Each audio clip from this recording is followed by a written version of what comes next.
कुंज बिहारी श्री हरिदास कहते हैं कि जो वृंदावन में शरीर को त्यागता है उसे अगला जन्म श्री वृंदावन में ही मिलता है।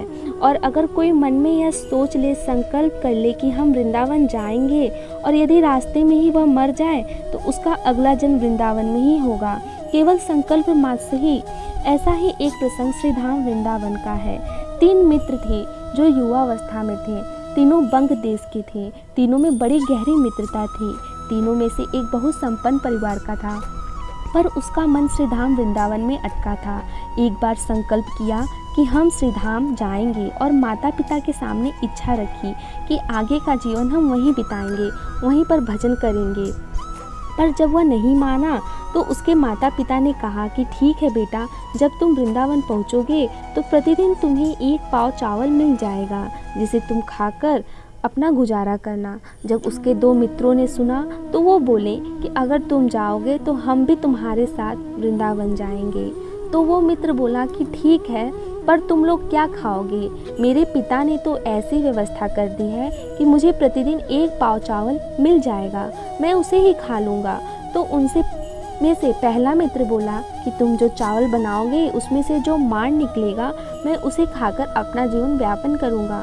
दूसरे मित्र ने कहा कि तुम जब चावल धोगे तो उसमें से जो पानी निकलेगा उसे पी के मैं अपना जीवन व्यापन करूँगा।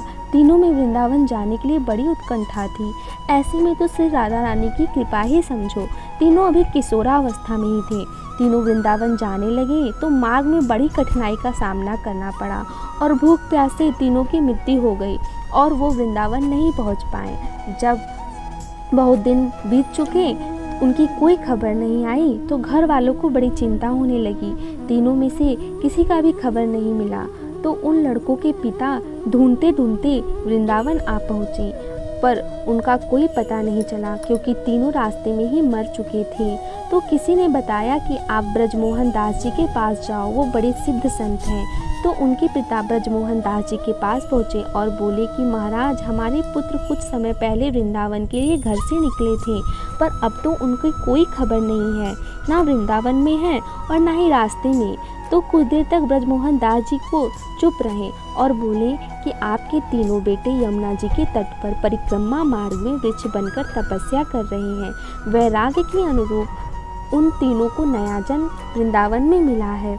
जब वे श्रीधाम वृंदावन आ रहे थे तभी रास्ते में उनकी मृत्यु हो गई थी और जो वृंदावन का संकल्प कर लेता है उसका अगला जन्म वृंदावन में ही होता है। तो आपके तीनों बेटे यमुना जी के किनारे वृक्ष हैं और वहाँ परिक्रमा मार्ग है। और ये भी बता दें कि कौन सा बेटा किसका पुत्र है, कौन सा बेटा किसका पुत्र है। बोले कि जिसने यह कहा था कि मैं चावल खाकर रहूँगा वो बबूल का पेड़ है। जिसने ये कहा था कि मैं चावल का मार ही पी लूँगा वो बेर का वृक्ष है। और जिसने ये कहा था कि चावल धोने के बाद जो पानी बचेगा उसे ही पी लूँगा वो बालक अश्वस्त्र का वृक्ष है। उन तीनों को ही वृंदावन में जन्म मिल गया है।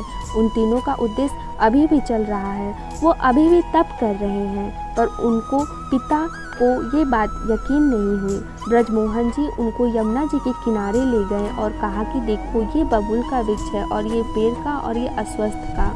पर उन लोगों को दिल में संकल्प की कमी थी तो उनको संत की बातों पर यकीन नहीं किया, पर मुंह से कुछ बोल न सके। उसी रात को वृंदावन में ही सो गए। जब रात में सोए तब तीनों के तीनों वृक्ष बने बेटे सपने में आए और कहा कि पिताजी, जो सुरमा कुंज के संत हैं श्री ब्रजमोहन दास जी, वो बड़े महापुरुष हैं, उनकी दिव्य दृष्टि है, उनकी बातों पर संदेह आपको नहीं करना चाहिए, वे कभी झूठ नहीं बोलते और ये राधा जी की कृपा है कि हम तीनों वृंदावन में तप कर रहे हैं। तो अब तीनों को विश्वास हो गया और ब्रजमोहन दास जी से क्षमा मांगने लगे कि आप हमें माफ़ कर दो, हम आपकी बातों पर संदेह कर रहे थे। सपने की पूरी बात बता दी तो ब्रजमोहन दास जी ने कहा कि इसमें आपकी कोई गलती नहीं। तीनों बड़े प्रसन्न मन से अपने घर चले गए। ऐसी है श्री बिहारी जी की कृपा।